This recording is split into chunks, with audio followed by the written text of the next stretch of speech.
Carissimi fratelli e sorelle, con profondo dolore devo annunciare la morte del nostro Santo Padre Francesco. Alle ore 7:35 di questa mattina, il Vescovo di Roma Francesco è tornato alla casa del Padre. Pemimpin tertinggi Gereja Katolik Roma, Paus Fransiskus meninggal dunia di usianya yang menginjak 88 tahun. Vatikan resmi mengumumkan wafatnya Paus pada Senin 21 April 2025, pukul 7:35 waktu Roma. Chamberlain Vatikan alias Kepala Rumah Tangga Negara Vatikan, Kardinal Kevin Farrell, diserai kewenangan secara resmi untuk menyatakan Paus meninggal. Ada serangkaian tugas yang harus dilakukannya jika Paus telah resmi dinyatakan meninggal dunia. Ia harus mencopot cincin dan segel kepausan, lalu memotongnya. Hal ini untuk memastikan kedua benda itu tidak bisa digunakan siapapun lagi. Setelah itu kamar Paus disegel dari luar sembari mempersiapkan pemakaman. Lantas bagaimana rincian prosesi yang harus dilaksanakan hingga nanti mendapatkan Paus baru? Simak selengkapnya dalam video berikut.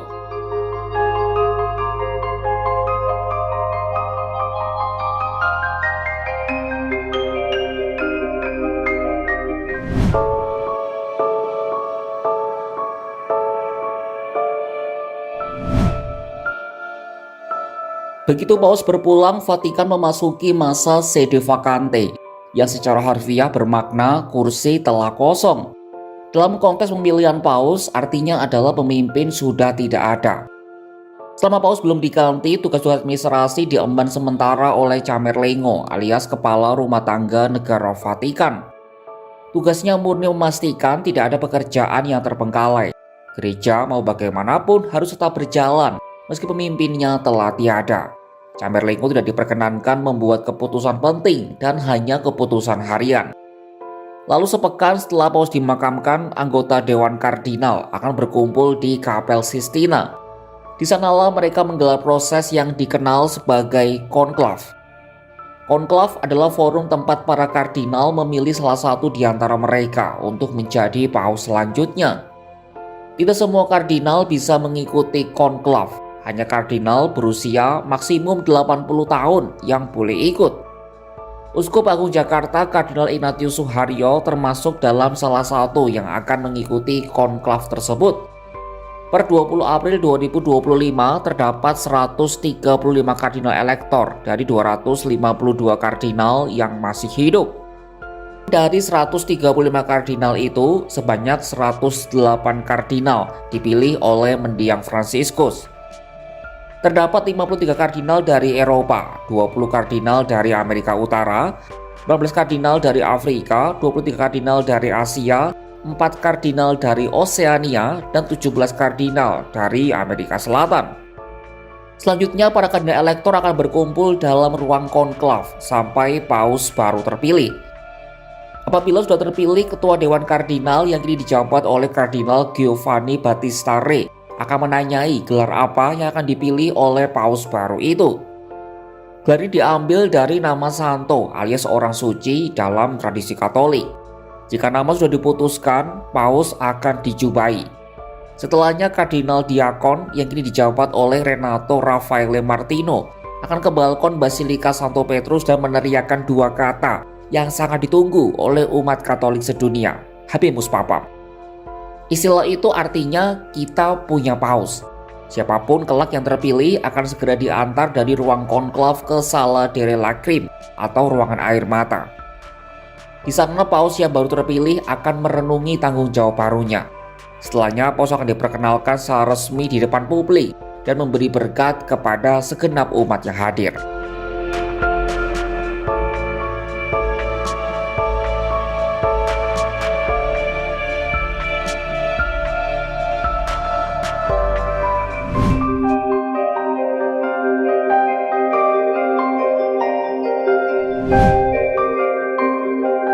Lonceng di Basilika Santo Petrus Vatikan berdentang pada Senin 21 April 2025. Dentang lonceng itu bergaung, beberapa jam usai kabar duka menyatakan bahwa Paus Fransiskus telah tutup usia. Segenap umat Katolik pun berkumpul dan memadati lapangan Santo Petrus Vatikan. Lonceng ini merupakan bagian dari periode sede vacante yang sedang dijalankan oleh Tahta Suci. Tak cuma itu, pintu perunggu raksasa Istana Apostolik juga hanya dibuka setengahnya. Bendera Vatikan tampak berkibar setengah tiang sebagai simbol berduka. Selama periode ini, Vatikan tetap beroperasi dan pengunjung masih dapat masuk dari pintu yang setengah tertutup.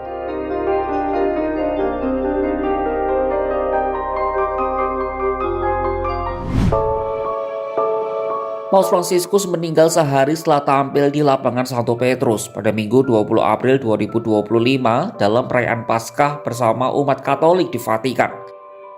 Dalam pidatonya, Paus bahkan menyerukan ajakannya untuk mewujudkan perdamaian dunia.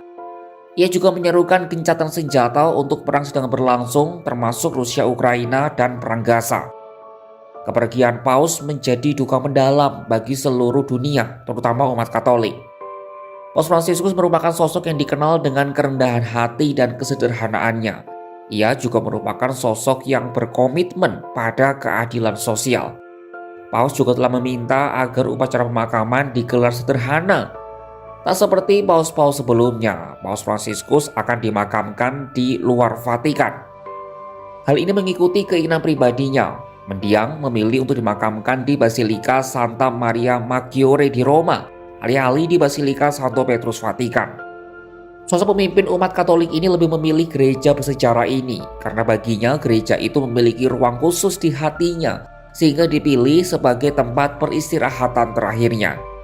Sejak awal kepausannya, Paus Fransiskus memang diketahui kerap kali datang dan berdoa di sana. Bahkan sebelum dan sesudah melakukan kunjungan pentingnya ke luar negeri. Sebagai sosok yang menjunjung tinggi nilai kesederhanaan, Paus bahkan menolak beberapa tradisi yang biasa dilaksanakan sebelumnya. Jika sebelumnya para paus dimakamkan dalam 3 lapis peti, yakni peti kayu, peti timah, dan peti kayu ek. Namun Paus Fransiskus memilih untuk hanya menggunakan 1 peti kayu yang dilapisi seng. Tak hanya itu, pemimpin gereja Katolik yang dekat dengan umatnya itu menolak tradisi menempatkan jenazah di atas panggung khusus. Ia lebih memilih agar umatnya diberikan kesempatan untuk memberikan penghormatan kepadanya di dalam peti terbuka di Basilika Santo Petrus.